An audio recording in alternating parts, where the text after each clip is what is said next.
So an interesting debate has cropped up of late in regards to video game pricing, and this is because of the YouTube channel Extra Credits. They actually used to, I believe, be part of The Escapist, but whatever the case may be, they released a video back on January 24th titled "Games Should Not Cost $60 Anymore. Inflation, Microtransactions, and Publishing." Again, part of their Extra Credit series, which is the primary reason their channel has 1.3 million followers. In general, I like the Extra Credit series. It has a lot of history with it.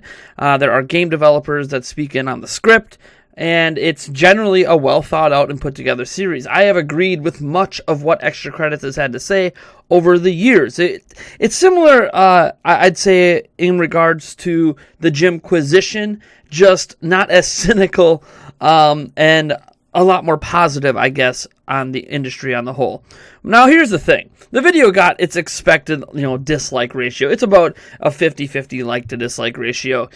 You have the fans who are just going to like anything they put out, and then you have the people who just dislike the entire premise of what they said. And the reason we're talking about this is because I feel that Nintendo is an interesting showcase on the $60 price point. Because they claim the $60 price point was kind of set in stone with the Xbox 360 and PlayStation 3. I actually think it started to become more of a common thing with the Xbox, GameCube, and PlayStation 2. But whenever you want to say the $60 price point got locked in way back when is fine. I'm not going to argue about a few year difference here. But the Extra Credits main points here is that inflation, obviously, $60 back then in 2005 is not worth $60 today. Based on their math, according to inflation, $60 back then is $75 today. So if you just even want to base it on what $60 prices used to be, then it should be $75 today for a new game.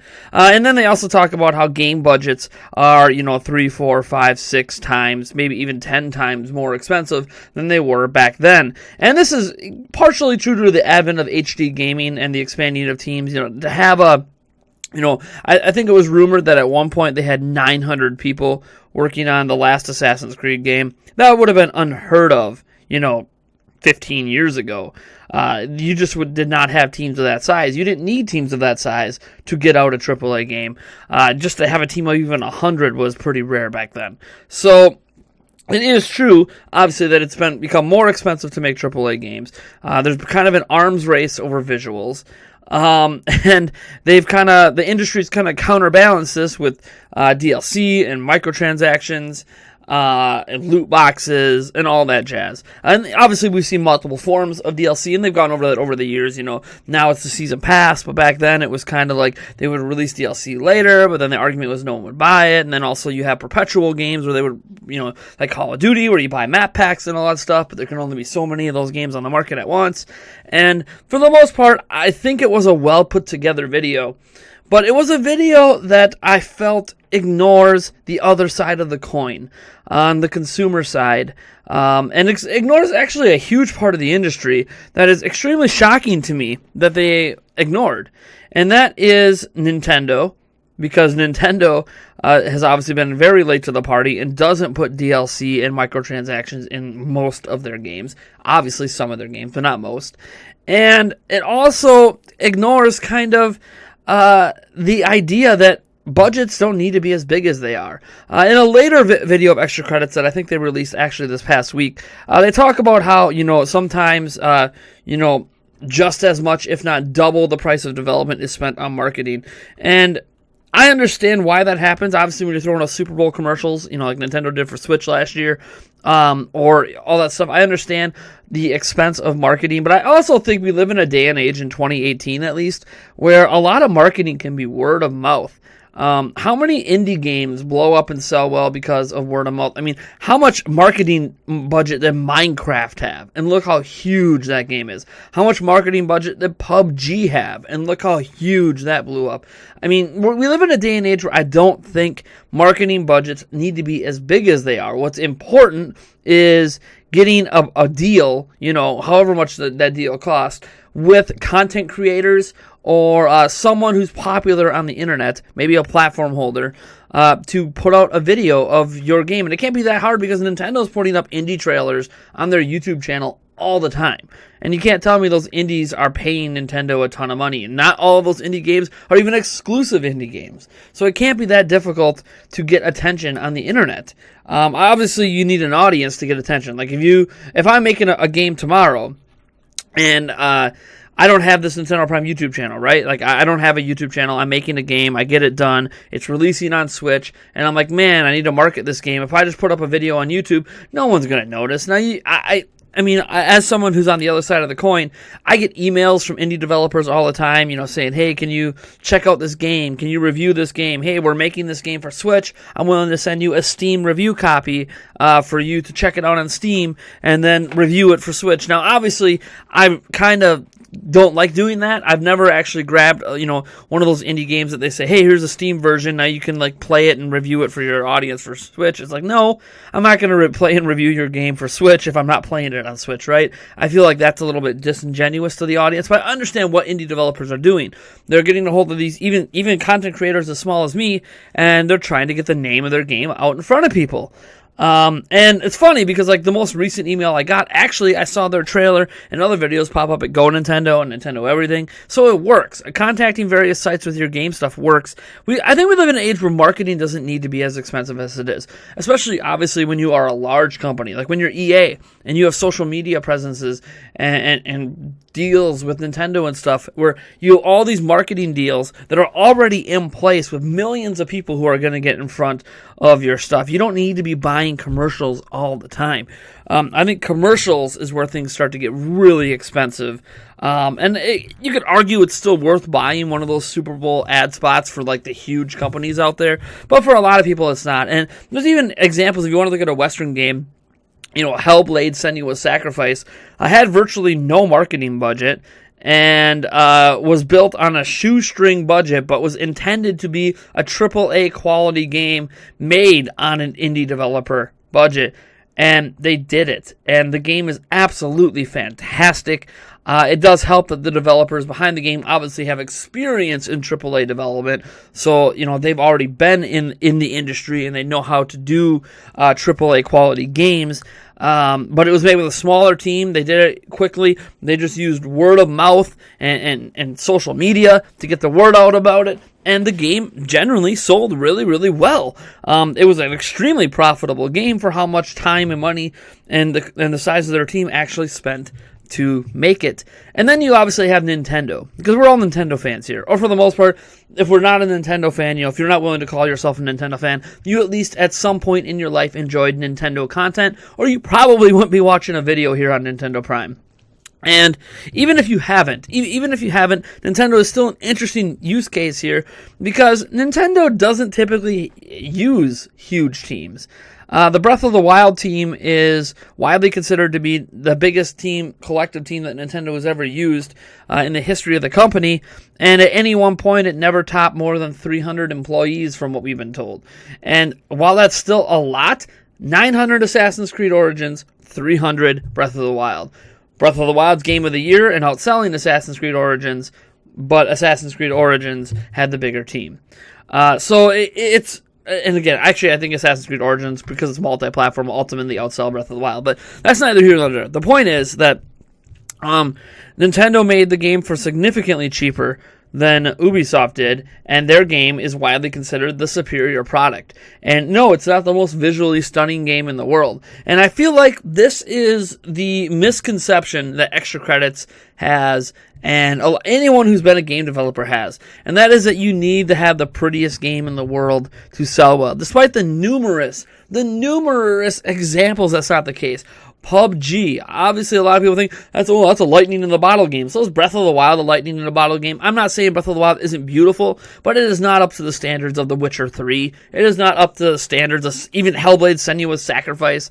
It is not up to the standards of most modern AAA games in terms of visuals, but that doesn't matter does it. Because the game itself is not only gorgeous in its own way, in its own unique art style, like Nintendo likes to do, it's also just a great gameplay experience.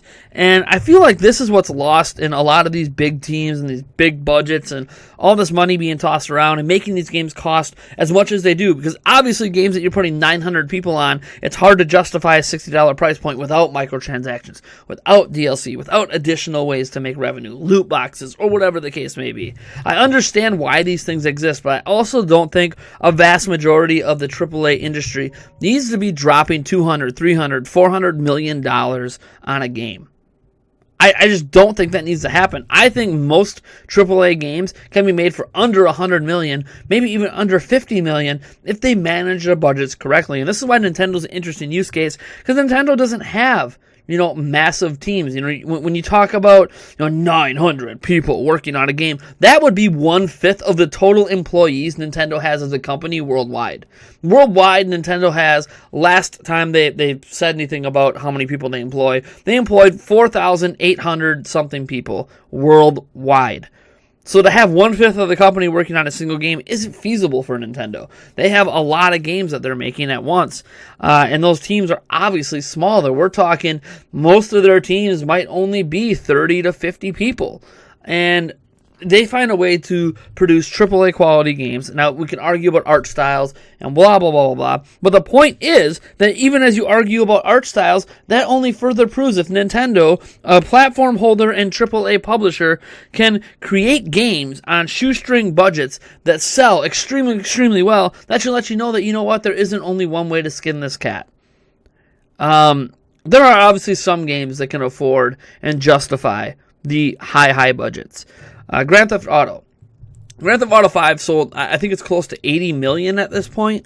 That's a lot of games sold. And when you sell that many games, you can afford a $400 million budget on Grand Theft Auto 6 because you have made that kind of money off of Grand Theft Auto 5. But also, because that game sold so well, do you necessarily need microtransactions and DLC in that kind of game when that game sold 80 million copies? Or are you telling me at $60 a pop, 80 million copies doesn't pay for the budget that Grand Theft Auto 5 probably had?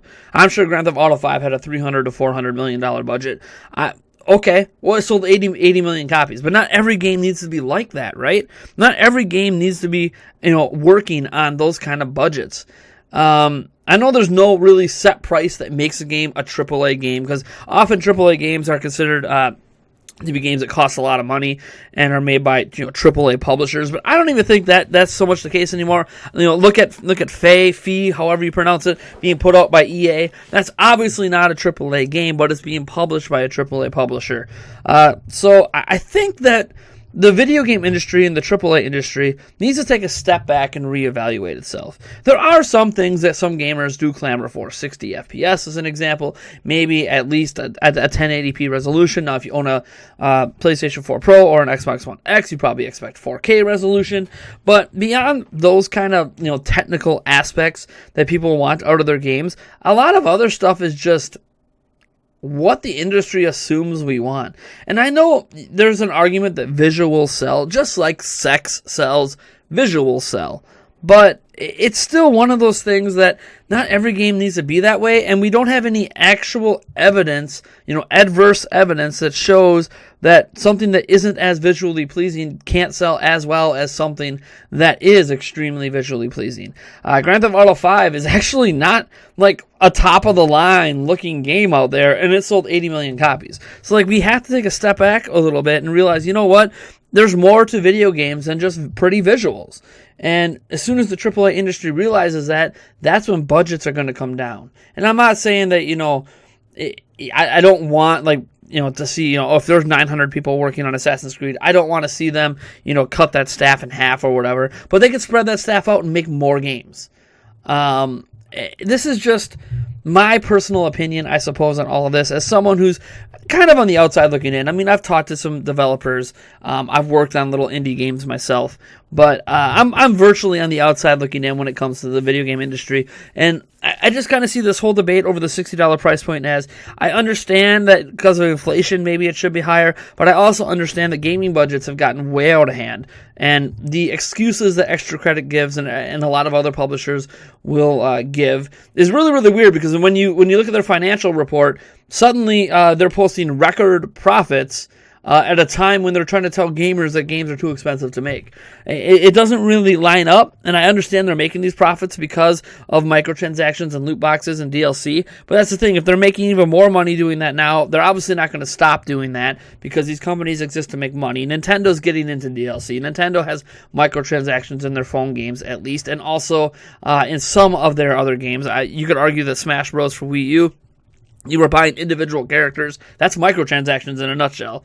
So Nintendo's even doing some of this, but it still doesn't exist for a vast majority of the products they create. And maybe that's going to change down the line. Nintendo has recently talked about how DLC and in-game events like Splatfest and stuff are kind of like the future of their games. And I've never really had a bare bones issue with DLC anyways. But reality is that the AAA industry needs to check itself before it wrecks itself. I love AAA games, but they don't all need to be pushing the absolute, limits of visual fidelity. If they start backing off and lowering their budgets, you can actually see some amazing content made on limited budgets. Majora's Mask back in the day, very limited time frame, very limited budget, a smaller team inside Nintendo produced what many consider to be the best Zelda game of all time. It's one of those things that when you start removing the fluff and you start focusing on just making a great game and worrying less about how pretty that game looks, you might come to find out that you have been overspending and the industry is handcuffing itself. Now, again, microtransactions, DLC, loot boxes, they're not going to go away because they make too much money. So even if they cut back on visuals at this point, it's not going to fix anything. But I just think if the industry ever does reach a point where the AAA space crashes, or aspects of the AAA space crash, this is going to be why. No, games I don't think should really cost more than $60 at this day and age. Especially now when you have Microsoft making them cost essentially $10 to play them on their Xbox Game Pass. Games are getting cheaper, and there's a good reason for that. And I feel like the AAA space just needs to check itself and understand where consumers actually care more. Don't listen to the minority that are all about bragging rights with the best visuals ever, and listen to the people who actually buy your game in the millions and don't necessarily care if Horizon Zero Dawn has better visuals than Breath of the Wild. It just is what it is. Please, industry, check yourself before you wreck yourself. I am Nathaniel Rufflejets from Nintendo Prime, and if you like this video, you know what to do. And if you dislike this video, hit that dislike button, subscribe for more content, and I will catch you in the next one.